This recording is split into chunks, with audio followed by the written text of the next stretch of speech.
আসসালামু আলাইকুম। বাংলাদেশ আবহাওয়া দপ্তরের আগামী 4 দিনের পূর্বাভাসে স্বাগতম। আজ সোমবার 30 মার্চ 2026, 16 চৈত্র 1432 বঙ্গাব্দ।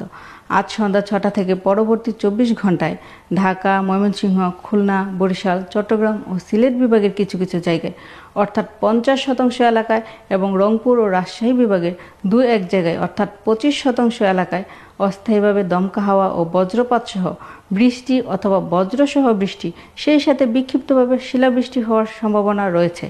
তবে আগামী 1 এপ্রিল থেকে দেশের সবগুলো বিভাগ রংপুর, রাজশাহী, ঢাকা, ময়মনসিংহ, খুলনা, বরিশাল, চট্টগ্রাম ও সিলেট বিভাগে 50% এলাকায় অস্থায়ীভাবে দমকা হাওয়া ও বজ্রপাত সহ বৃষ্টি অথবা বজ্রসহ বৃষ্টি, সেই সাথে বিক্ষিপ্তভাবে শিলাবৃষ্টি হওয়ার সম্ভাবনা থাকলেও আগামী 2 এপ্রিল সিলেট বিভাগের 50% এলাকায় এবং রংপুর, রাজশাহী, ঢাকা, ময়মনসিংহ, খুলনা, বরিশাল ও চট্টগ্রাম বিভাগের 25% এলাকায় অস্থায়ীভাবে দমকা হাওয়া ও বজ্রপাত সহ বৃষ্টি অথবা বজ্রসহ বৃষ্টি, সেই সাথে বিক্ষিপ্তভাবে শিলাবৃষ্টি হতে পারে।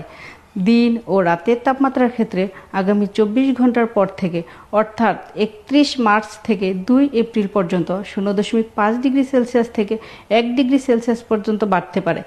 আগামী 4 দিনে সারা দেশের দিনের তাপমাত্রা 24 থেকে 35 ডিগ্রি সেলসিয়াস এবং রাতের তাপমাত্রা 18 থেকে 26 ডিগ্রি সেলসিয়াসের মধ্যে থাকতে পারে। নিয়মিত আবহাওয়ার পূর্বাভাস পেতে বাংলাদেশ আবহাওয়া দপ্তরের ভেরিফাইড ফেসবুক পেজটি ফলো করুন এবং বিএমডির ওয়েবসাইট ভিজিট করুন। এছাড়াও আবহাওয়ার তথ্য পেতে টোল ফ্রি নম্বর 1090 এ কল করুন।